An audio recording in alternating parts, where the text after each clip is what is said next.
And I know you've mentioned about, you're not a technology person, you're not a quant, to phrase what you said before, but you are involved in what you've termed the sustainable innovation practices at Hines and making sure the organisation is better every day.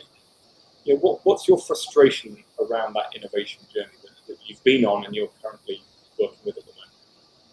I'll tell you my frustration, and also I think one of the biggest challenges that the industry is facing right now related to this. So from a frustration perspective, I think, James, you know this in our first discussion that we had way back when, was that there are a lot of tools out there that are chasing problems, okay? And so, again, separating out innovation, I don't think is the same thing as prop tech. Let's put that all off to the side.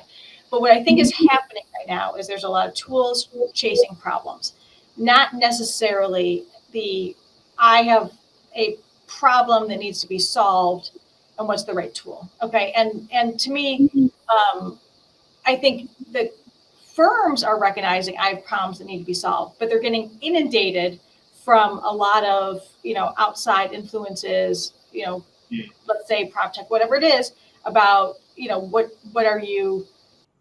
what they're pitching and what they're sell to an organization, all the way through the organization. So if you go back to what I said, I've got local, boots on the ground, we've got regions, we have countries, we have investment management. So they're getting hit from all sides from this, okay, all sides. And it's hard. It's a lot of energy being spent on it that's coming into an organization.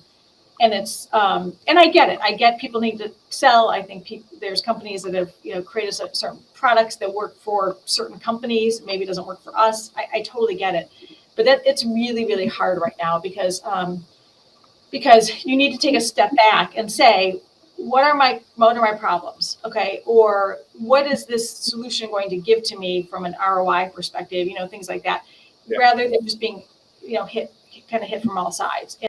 And so that's a huge amount of time and energy that's being spent on this, like coming at from all sides is pretty huge.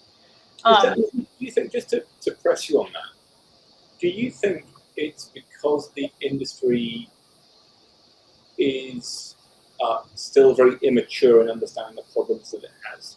I don't mean the industry, maybe the business.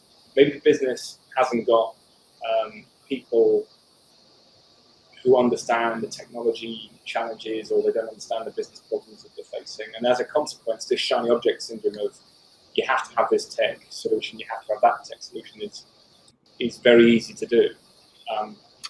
Because I don't know that it's much as I think that the industry is so diverse, okay, that one person's problem, one company's problem is not necessarily the next company's problem at that same level, okay? Meaning that you might have a smaller company that has X problem, and so if you solve it with Y, it really gives them a great ROI, but that might not be the same thing, for my organization, and things like that. And I think that, or let's just say we have resources available to us, or we have things set up and play, like, again, this organization of these three groups together, I don't know how many other real estate, companies have that. So we're able to do things in a different way and look at things differently than maybe some other companies, right?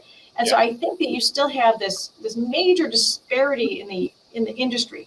I mean, again, it can be around, property type, it's around geography, it's around size. You're talking about all these different things that I do think these tools have a place, but a lot of times, vendors and companies may not recognize that this company can use that in more of a way than this company can, right? Or that's not, maybe this isn't the right target audience. Maybe it's the, a service provider to them is the right target audience, things like that.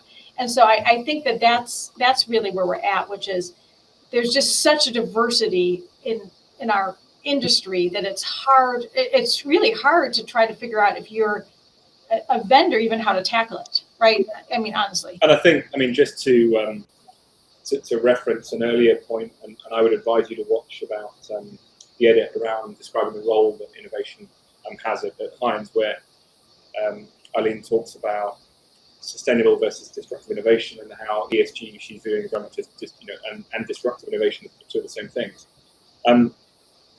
I think there's going to be a whole load of more difficulties and challenges around every single solution known to man claiming they are a solution that can help customers with ESG challenges. Oh, we're hearing it. I mean, everything has an ESG component to it, and it's hard because that might actually make sense for certain organizations. You know, where we sit and again, I mean, we're in 28 countries. We're in every product type. We do acquisitions. We do development. We do, I mean, all of these different things.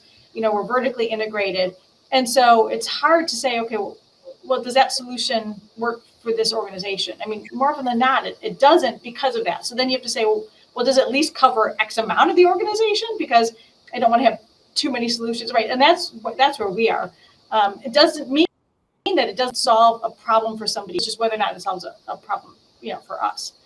And then what I want to, the other part I want to talk about is what I think is a big challenge right now for everyone, not just Hines, is change management and deploying systems, or I'm even going to just say deploying change in business process, you know, whatever it is a major thing that needs to be looked at right now, because these organizations, all of our organizations, you know, even in a company like Hines that's used to innovation, all that, like you can't change everything all the time, you know, and you're constantly hitting a group of people with, and now we've deployed this, and now we've changed this process, and now we've done this, and so there has to be a thought about, you know, what speed actually is versus the toll that takes on an organization. Okay, and so I'm pretty vocal about this, which is, you know, we want to be transforming, we want to be a leader, but you can't do it at the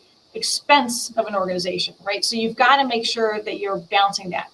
You can't do it at the expense of, you know, maybe an investor's at a different rate of transformation. So how you want to give them some information, they might not be ready for, you know, things like that. So you just have to be cognizant and recognize that change management is a major issue right now, especially coming out of, you know, COVID, especially with the fatigue of a lot of, you know, different things coming out, and you need to be. I might challenge that a little bit, which is at least COVID and ESG for that matter, have given us as senior leaders within the property industry the sort of the spark to undergo a period of change. So, you know, there was initially this massive period of inertia of technology, innovation, and so forth would like to have. At least we've now gone into we probably need to have it. So we've got over that hurdle. It's just the rest of change management, which is never going to be